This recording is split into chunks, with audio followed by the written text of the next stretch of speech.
Welcome back to Look Up a Boat. I'm Ludmilla, and today we're making crunchy fermented pickles. Unlike most of the pickles that you find in the grocery store, these pickles are actually fresh tasting and they're filled with gut healthy probiotics. Fermenting is actually a quite simple process. We basically just need vegetables, salt and water. Today I'm using 4 pounds of fresh pickling cucumbers. First I wash them in very cold water and that helps with their crunchiness. It's best to use small-sized to medium-sized cucumbers for pickling. You can use a variety of pickling cucumbers like Boston pickling cucumbers or the Kirby or the bush pickle or Calypso or the national pickling cucumbers. So now that I washed them, I will go ahead and cut off a small slice of both ends, and this will actually help the pickles to stay crunchy, and it also removes that bitter part from the cucumbers. So this way of making pickles is actually called lacto-fermentation, and that's because by submerging the cucumbers in a salty brine, we are actually prohibiting the growth of bad bacteria, and we encourage the proliferation of lactobacillus, which converts the sugars found in cucumbers into lactic acid. Yes, we are actually making cucumbers even more keto-friendly through this process. The brine is very simple to make. For 4 pounds of cucumbers, you need to bring 2.5 quarts of filtered water to boil. And to this, just add 5 tablespoons of iodine-free salt, like sea salt or pink salt. Personally, I also like a hint of sweetness in my pickles, so I'm adding 2.5 tablespoons of granular erythritol to the brine. But that's completely optional, and if you prefer not to do that, you can certainly leave out the sweetener. So while my brine is coming to boil, I'm gonna go ahead and prepare my spices. I like to keep the flavor authentic and traditional, so I'm just going to add peeled garlic and dill to my pickles. Today I'm adding 8 cloves of garlic, but there's really no set number, so if you want to add more or less, or maybe even none at all, if you're not a fan of garlic, do as you wish. However, you need to be careful not to change the water to salt ratio for your brine, your pickling solution. So if you need any extra brine, make sure to add a 1/4 cup of salt per 2 quarts of water. So to make 4-quart jars of pickles, and that's what I'm doing today, I use 2.5 quarts of water and 5 tablespoons of salt.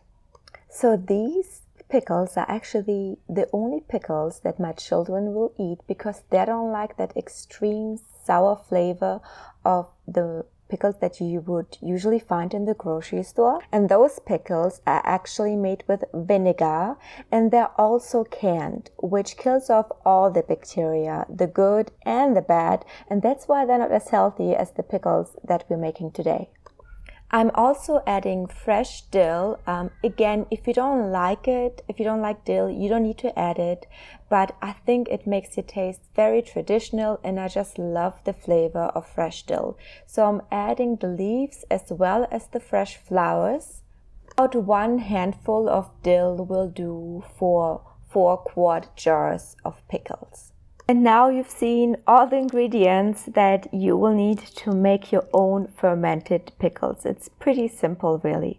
I fill my pickles into quart-sized mason jars, but you could also use half-gallon jars or another type of glass container, as long as they're heat-proof. You can also use fermenting pots. Make sure that all your tools and jars are clean. No need to sanitize them, but make sure that they are clean. So to fill my jars, I start by placing some dill at the bottom, and then I place in 1 layer of cucumbers, followed by garlic and some more dill. I press down more cucumbers and I leave 1 inch of headroom, and this will give some room for those bubbles when the fermentation process starts. So I just keep layering each jar with my small cucumbers, garlic, and fresh dill until I filled each jar.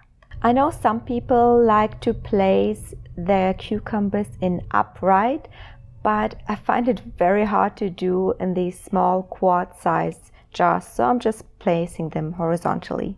The important thing is to press down the cucumbers tightly. And nearly all my cucumbers fit in those 4 jars. I just have a couple left over and I'm just gonna eat them fresh now. So now we're ready to pour in our still hot brine. So you do want to work carefully here because it is hot. I'm using a ladle to pour it in. Just add enough brine so that all cucumbers are submerged, still leaving that 1 inch of headroom. Very important that the cucumbers are fully submerged in the brine. I achieve that by simply pressing my cucumbers under the rim of the jar so that they kind of get stuck. You could also achieve that by adding a small weight on top. Any cucumber that's not fully submerged will develop mold. So at this point, only place your jar lid on loosely to allow the natural fermentation gases to escape. You could also use a cheesecloth or a clean dish towel to cover the jars. So now we'll let the fermentation process begin. Place your jars in a cool, dark place for about 2 to 3 days until you see bubbles and the cucumbers develop that desired pickle taste that you like. And then place the lid back on, screw on the band tightly and store them in the fridge for about 6 months. They will have a tangy flavor and be super crunchy and will develop a more sour taste over time.